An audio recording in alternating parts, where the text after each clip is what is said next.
सूर्य का प्रकाश तभी तक है जब तक वो अस्त नहीं होता, लेकिन ज्ञान का प्रकाश अनंत है। श्री कृष्ण के ब्रह्मांड रूप की तरह श्री बीसी राय साहब ज्ञान का वही पुंज थे। उन्होंने कितने जीवन प्रकाशित किए, गिनती मुश्किल है। राम के अनन्य भक्त, शिव की काशी से पढ़े, लेकिन उन्होंने कर्म भूमि के रूप में श्री कृष्ण की जन्मभूमि को चुना। उनकी गिनती अपने दौर के सबसे आला मैथमेटिशियंस यानी गणितज्ञों में होती थी। छात्रों को लगता था कि श्री बीसी राय साहब की लिखी किताबें न सिर्फ उनकी पढ़ाई बल्कि उनका जीवन भी आसान कर देती हैं, और तभी समझ आता था कि उन्होंने श्री कृष्ण की राह को क्यों चुना। श्री कृष्ण से मिले ज्ञान ने ही व्यथित और मन से हारे अर्जुन को दुनिया का सबसे बड़ा योद्धा बना दिया। आप जानते हैं कि जब सिकंदर दुनिया जीतने निकला तो उसके गुरु ने पूछा कि क्या वो भारत जाएगा, और जब उसने कहा कि वो जाएगा, तब सिकंदर के गुरु ने कहा कि क्या वो उनके लिए एक चीज़ ला सकता है। सिकंदर ने कहा, आप आज्ञा करें। वो चीज़ थी श्री कृष्ण की बांसुरी।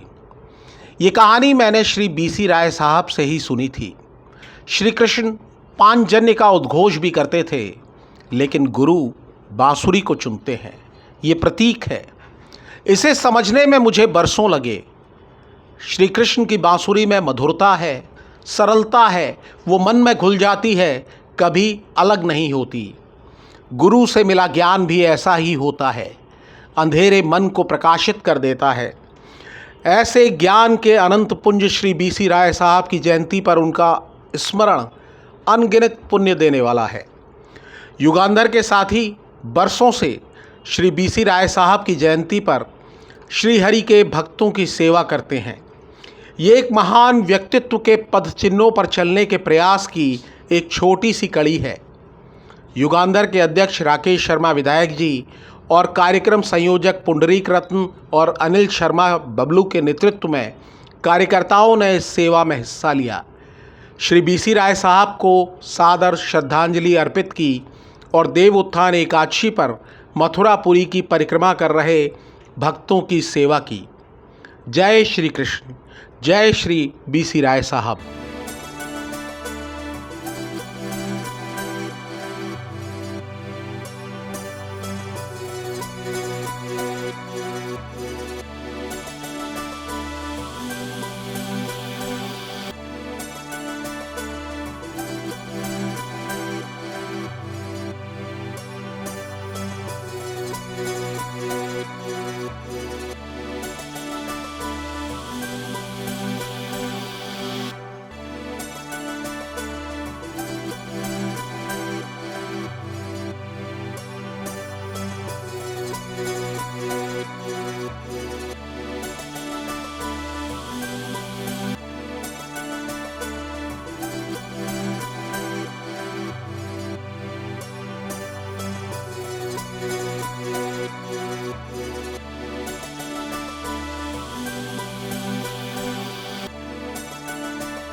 you